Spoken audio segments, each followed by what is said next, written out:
오늘도 이 새벽에 나오셔서 하나님 앞에 예배하고 기도하는 모두를 축복합니다. 하나님의 은혜가 우리의 삶에 가득하기를 소망합니다.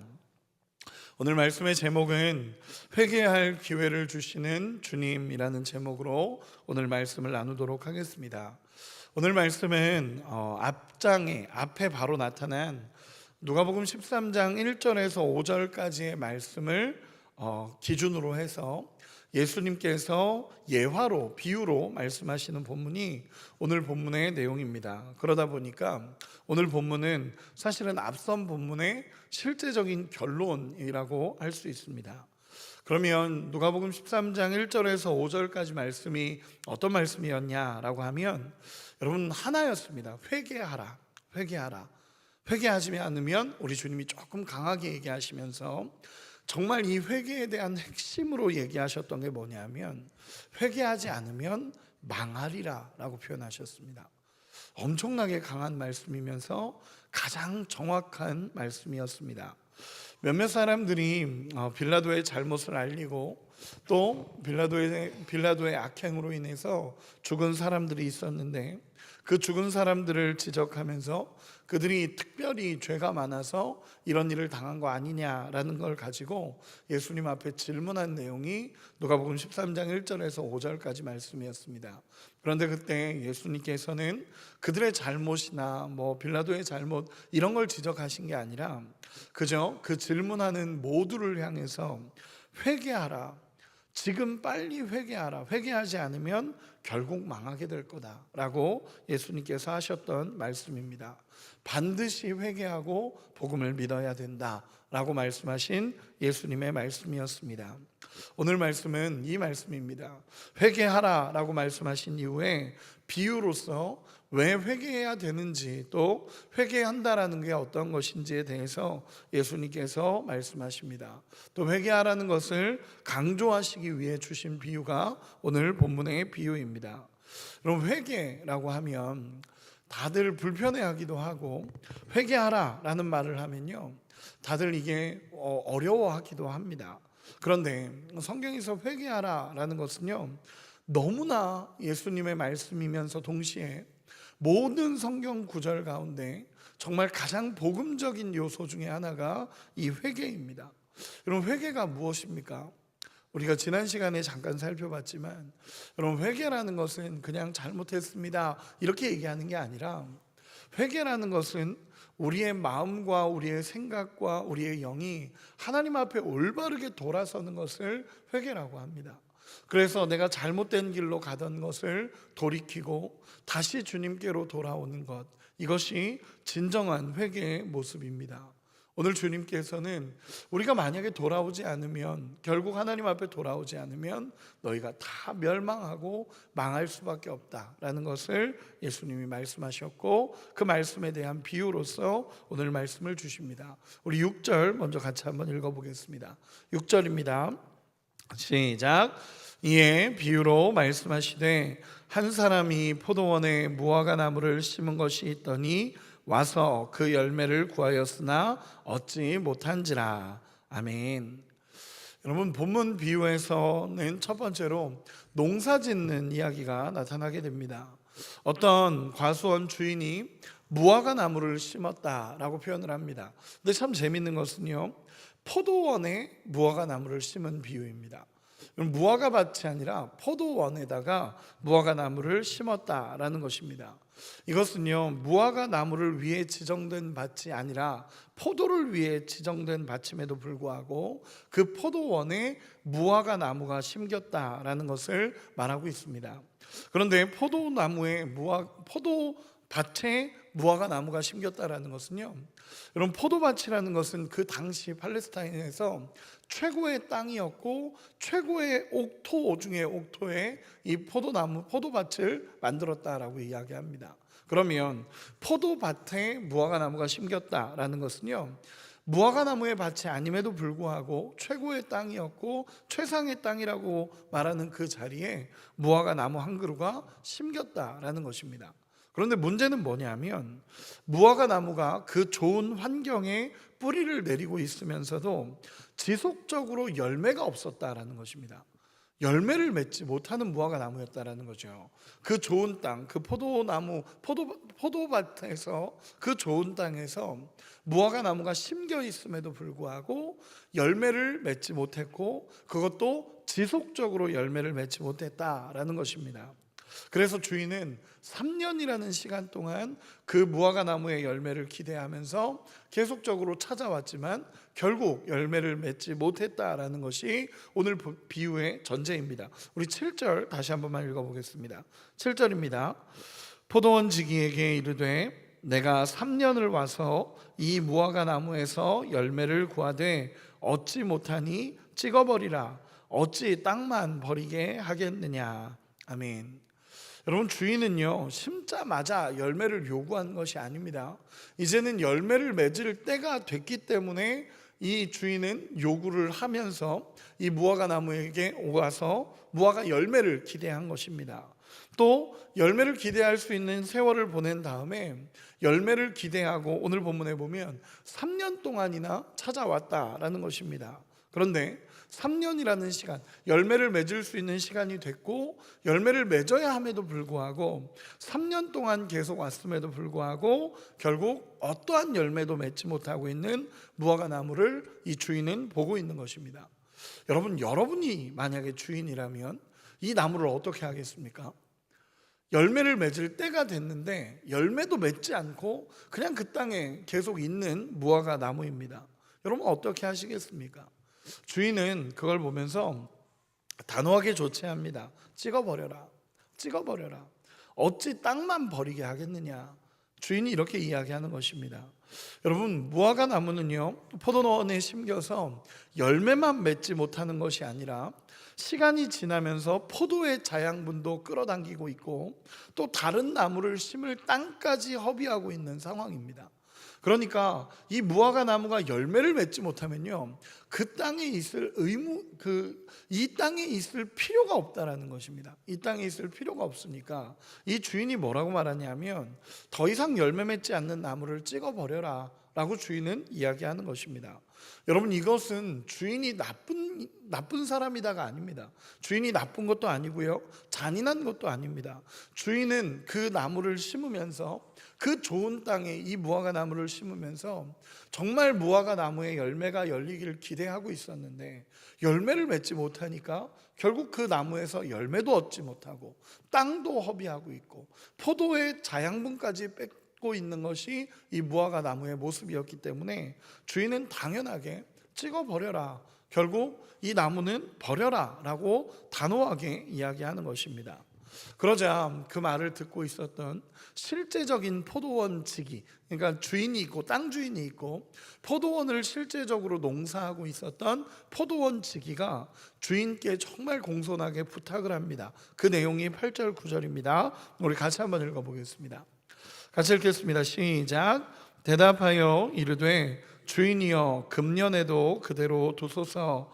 내가 두루 파고 거름을 줄이니 이후에 만일 열매가 열면 좋거니와 그렇지 않으면 찍어 버리소서 하였다 하시니라.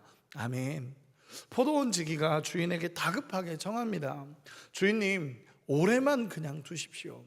금년에만 그냥 두십시오. 그리고 새로운 대안을 제시합니다. 제가 이 무화과 나무 주위에 굳어져 있는 흙을 다 파고 거름을 주고 특별하게 이 무화과 나무를 관리하겠습니다. 그러니까 올해만 그냥 두십시오. 만약 그렇게 해서 무화과 나무에 열매가 맺히면 좋겠지만 주인도 좋은 거 아니겠습니까? 그런데 만약에 그래도 열매를 맺지 않는다면 그때는 찍어 버리십시오 라고 포도원 지기가 주인에게 부탁하는 장면입니다. 쉽게 얘기해서 이 무화과 나무에 마지막으로 유예 기간이 주어지는 것입니다. 마지막으로 이 포도원 지기가 간절하게 주인에게 청해서 무화과 나무를 지금 찍어버리지 말고 올해만, 금년에만 그냥 두십시오.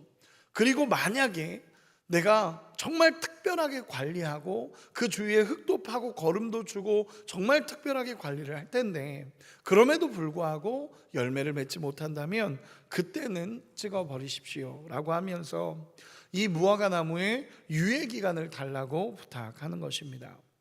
여러분, 이 비유에서 포도원 지기의 역할이 누구겠습니까? 예수님이십니다. 이 비유에서의 포도원 지기의 역할은요, 철저하게 예수님이십니다. 예수님과 같은 역할을 하는 거죠. 열매 맺지 않는 나무를 1년만 더 기회를 달라고 말하는 이 포도원 지기의 모습이 마치 심판받아 마땅할 우리에게 주님, 하나님 기회를 주십시오라고 말하는 예수님의 모습이 떠오르는 장면입니다. 여러분, 죄로 인해서 결국 하나님의 심판을 받을 수밖에 없고, 이 죄로 인한 하나님의 심판은 임할 수밖에 없습니다. 그런데 이 포도원 지기가 끝까지 간청하면서 그냥 두십시오, 내가 진짜 열심히 관리할 테니까 그래도 만약에 열매를 맺지 못한다면 그때 찍어버리십시오 라고 말하는 이 포도원 지기의 간청이 죄로 인한 심판 앞에서 기회를 달라라고 말하는 우리 예수님의 모습과 정말 유사하게 비유로서 이야기가 되는 것입니다. 여러분, 포도원 지기는 끝까지 거름도 주고 땅도 갈아엎으면서 열매를 얻도록 힘쓰는 것입니다. 직접 개입해서 결실을 맺을 수 있도록 최선을 다하겠다라는 것입니다. 그러나 그럼에도 불구하고 열매를 맺지 못할 때는 결국 나무는 찍혀 버릴 수밖에 없다라는 것을 오늘 본문은 이야기하고 있습니다. 여러분, 제가 앞서 이야기한 것처럼 이 비유의 핵심이 무엇이겠습니까? 이 비유의 핵심은요, 회개하라입니다. 1절에서 5절까지의 말씀의 결론으로서 또 비유로서 예수님이 말씀하시는 건 뭐냐면 회개하라라는 것입니다. 그런데 이 비유가 주는 핵심적인 회개의 모습은 지금 회개하라입니다. 지금 빨리 회개하고 돌이키라라는 것이 이 비유의 핵심입니다. 결국 우리에게 주어진 이 삶의 시간 동안 빨리 회개하고 회개에 합당한 열매를 맺고 하나님 앞에 빨리 돌이키라라고 말씀하시는 예수님의 비유라는 것입니다. 여러분, 우리는 우리 주님의 은혜를 통하여 구원을 받습니다. 우리 주님이 십자가에서 모든 죄를 담당하셨기 때문에 우리는 구원의 은혜가 임합니다. 그러므로 우리가 이 사실을 회개하고 믿음으로 받아들이기만 한다면 우리는 구원의 역사가 우리의 삶에 일어날 수밖에 없습니다. 우리 주님이 다 이루셨습니다. 우리 주님이 다 십자가에서 모든 죄를 사하셨고 모든 죄의 값을 담당하셨습니다. 우리에게 요구하는 것은 하나입니다. 회개하고 이 복음을 믿으라는 것입니다. 그러면 구원의 역사를 경험할 수 있다라고 성경은 분명하게 이야기합니다. 여러분, 앞에서도 이야기했지만 요즘 시대에 회개하라라고 외치면 불편해하는 사람들이 참 많습니다.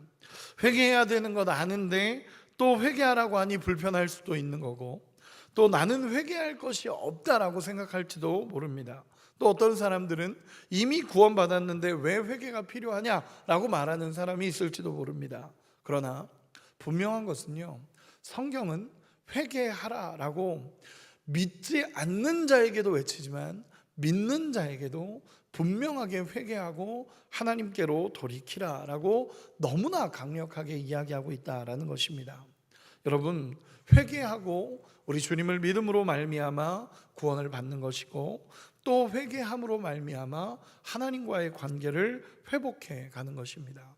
그렇게 오늘 우리 주님이 회개하라라는 이 말씀, 또 포도원 지기와 같이 유예기간이 주어지고 무화과 나무와 같이 유예기간이 주어지고 열매를 맺지 못하고 있는 상태의 그 모습이 다시 열매를 맺기까지 정말 이 포도원 주인이 외쳤던 것처럼 여러분, 우리 역시도 회개하라라고 외치는 예수님의 음성을 듣고 빨리 주님 앞에 회개할 수 있는 우리가 되기를 소망합니다.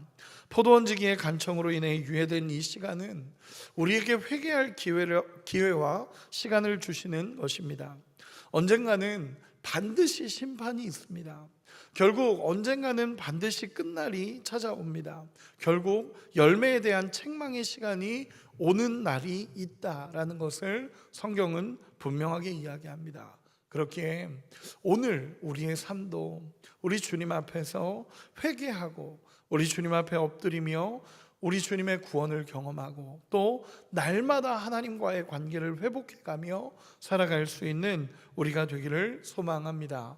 오늘 예수님이 말씀하시는 이 말씀이 오늘도 우리 마음판에 새겨져서 회개하고 복음을 믿으라라는 우리 주님의 외침이 오늘 믿고 주님을 따라 살아가고 있는 우리에게도 가장 필요한 복음의 핵심이 우리에게 들려진다라는 것을 깨닫고 오늘도 우리의 죄를 우리 주님 앞에 회개하고 하나님과의 관계를 더욱 회복해가며 우리 주님과 아름다운 교제를 누릴 수 있는 우리가 되기를 소망합니다.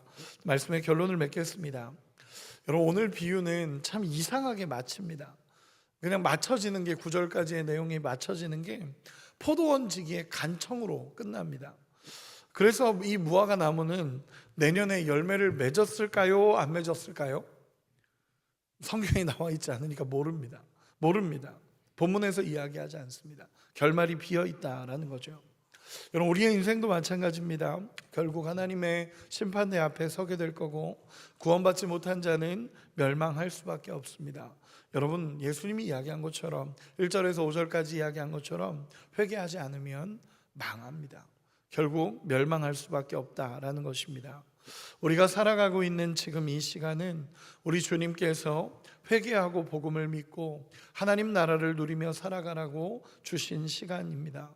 회개하고 복음을 믿고 우리 주님이 주시는 아름다운 열매를 맺으며 살아가는 우리가 되기를 소망합니다.